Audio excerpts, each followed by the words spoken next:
Blame is not a strategy for a meaningful life. Blame is not a strategy for greatness. There's no pride that comes from blame. Self-esteem does not come from what people say about you. Self-esteem comes from what you experience about yourself. That's why I'm here talking to you right now, is getting people to be free and alive and have the level of fulfillment that they deserve to have. I know they desire, but I also believe they deserve to have. But to deserve to have it, you got to do certain things. You've been hypnotized by a culture of weakness. If someone can get your goat, if someone can piss you off, if someone can make you feel less than, grow. If you're not happy, you're not growing in some area. And usually it's a place where you're blaming, you're pointing the finger. Don't get me wrong, people can be unfair, unjust, that's for sure happens. But you can't control that. You can't make it not happen. What you have to do is become stronger than any of it so you're free. Freedom comes from growth.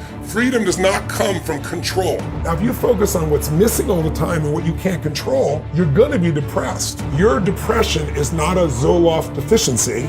It is the fact that you are doing something in your mind that is producing that depression. And if you constantly focus on what's missing and what you can't control, you tend to focus more on things in the past. Choice is a gift, it's always there. You can choose what you focus on, and what you focus on is what you're gonna experience. You can focus on things that make you suffer, you can focus on things that make you grateful. The mindset has to be destroy any limitation and move forward, move forward, move forward. There is a way, move forward. If you don't experience life, you experience the life you focus on. And what you focus on is based on beliefs and values. Whatever you believe, you tend to see that. Progress equals happiness. If you keep growing, you're gonna feel alive. And if you keep growing, you're gonna have more to give. And when you're growing and giving is when life is magnificent. It doesn't matter how many statues, Oscars they give you, or Emmys, or how much money you have in the bank. So it's really an inner game. And I think that's what's missing for us today. Your growth is the only limit to your happiness. You're not in the place of being overweight because you lost your job. So stop the bullshit. Blame. Blame is not a strategy for a meaningful life. Blame is not a strategy for greatness. So you got to resolve that, number one. See, someone can tell you your whole life you're a piece of crap, and part of you can go, you're full of it, I'm going to show you. Lots of people have done that. They never bought it. Or someone can tell you you're beautiful your whole life. You go, I'm not really beautiful. So what people tell you doesn't matter at all. It's what you stack. It's what you assemble. It's what you create. It's the habit of what you put in your head. And today I don't blame you because we got a whole culture that's always blaming somebody else for something in their life. But blame is not a strategy for pride. That's why you listen to these blaming people. They're all angry all the time. What's the one thing to focus on if you can only focus on one? I think it's smart to focus on one thing primarily. But then the answer would be whichever thing you're most desirous of changing, whatever thing is giving you the most pain.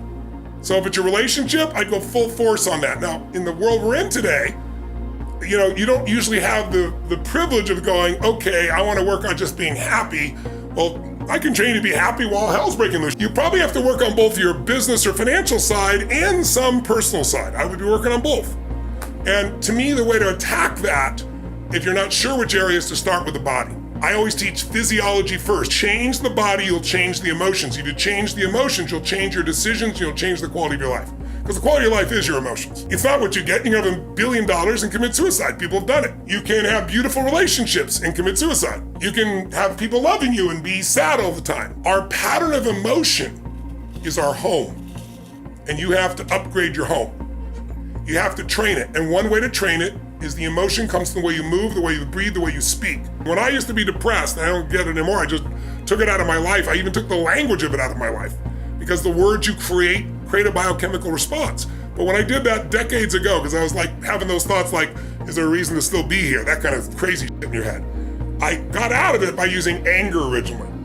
I'd much like, sometimes if somebody's really sad or depressed, I'll make them angry. People are like, what's he doing? He's making them angry. Because angry is much more resourceful than depressed. From anger, I can get you to laughter, I can get you to taking action. And then gradually I got where I didn't need anger. It was about growth, it was about contribution, it was about meaning. Is it really that the entrenched depression is just the way that people think? Or is there something so real to trauma that it's sending you into a neurochemical cascade that you can't get out of in any simple way? $20 billion, did some of the most interesting studies in the world, and we didn't move one person out of depression. The bottom line is biochemistry is part of it, but it is related to what we focus on and what we feel. I can change your biochemistry in a heartbeat.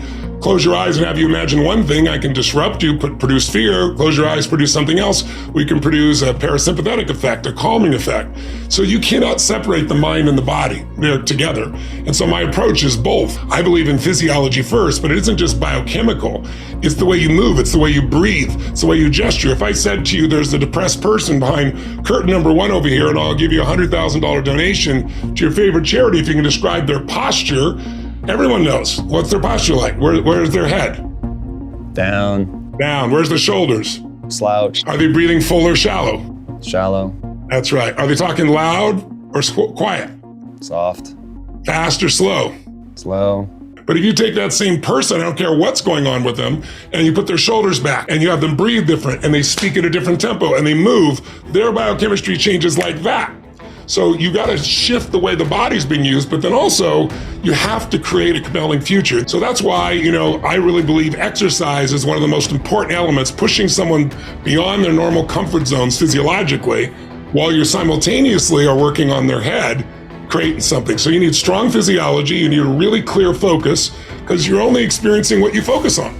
You need something that gets you to move forward. And I feel so bad for the generation today, Z generation millennials, because so many of them are now talking about not even having children because of the exaggeration of the problems. We've always had problems. I remember we were gonna run out of oil, where the ozone was gonna be destroyed. We've always had these challenges, and we've always learned to adapt to these challenges, whatever those challenges may be.